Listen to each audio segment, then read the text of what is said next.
अस्सलाम वालेकुम viewers, welcome back to my YouTube channel daily tips with Asma. ज़रबान नाम का शुमार लड़कों के नामों में होता है। ज़रबान एक इस्लामी नाम है। ज़रबान नाम की इब्तदाई तारीख फ़ारसी ज़बान से निकलती है। ज़रबान नाम के लड़कों के लिए खुशकिस्मत नंबर 2 माना जाता है।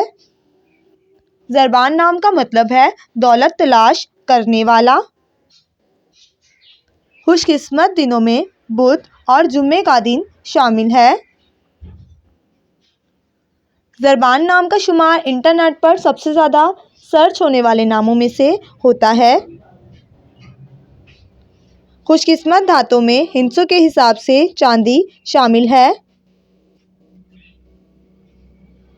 ज़रबान नाम के अफराद के लिए मुआफ़िक रंगों में सुर्ख और बनफशी रंग शामिल है।